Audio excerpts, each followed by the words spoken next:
ಭಾರತೀಯ ನ್ಯಾಯ ಸಂಹಿತೆಯ ಸೆಕ್ಷನ್ 176ನ ಪ್ರಕಾರ ಎಲೆಕ್ಷನ್ನ ಸಮಯದಲ್ಲಿ ಯಾವುದೇ ವ್ಯಕ್ತಿ ಎಲೆಕ್ಷನ್ಗೆ ನಿಂತುಕೊಂಡಂತಹ ಕ್ಯಾಂಡಿಡೇಟ್ನ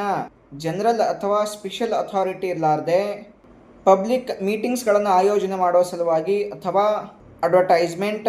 ಸರ್ಕ್ಯುಲರ್ ಅಥವಾ ಪಬ್ಲಿಕೇಶನ್ಸ್ಗಳನ್ನು ಹೊರಡಿಸುವ ಸಲುವಾಗಿ ಅಥವಾ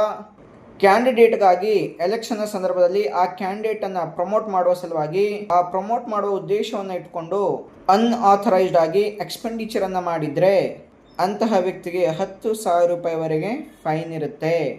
ಉದಾಹರಣೆಗೆ ಯಾವುದೊಂದು ಅಸೆಂಬ್ಲಿ ಎಲೆಕ್ಷನಲ್ಲಿ ಒಂದು ಕ್ಯಾಂಡಿಡೇಟ್ ಎಲೆಕ್ಷನ್ಗೆ ನಿಂತ್ಕೊಂಡ್ರೆ ಆ ಕ್ಯಾಂಡಿಡೇಟ್ನ ಪರ್ಮಿಷನ್ ಇರಲಾರ್ದೆ, ಅಥಾರಿಟಿ ಇರಲಾರ್ದೆ ಸಂಬಂಧಪಟ್ಟಂತಹ ವ್ಯಕ್ತಿ ಆ ಕ್ಯಾಂಡಿಡೇಟ್ ಹತ್ರ ಇರುವಂಥ ಅಮೌಂಟನ್ನು ಎಕ್ಸ್ಪೆನ್ಸ್ ಮಾಡಿದ್ರೆ, ಅದು ಆತನ ಸಲುವಾಗಿಯೇ ಮಾಡಿದರೂ ಕೂಡ ಅಥರೈಸೇಷನ್ ಇರಲಾರ್ದೆ ಮಾಡಿದರೆ 10,000 ರೂಪಾಯಿವರೆಗೆ ಫೈನ್ ಇರುತ್ತೆ.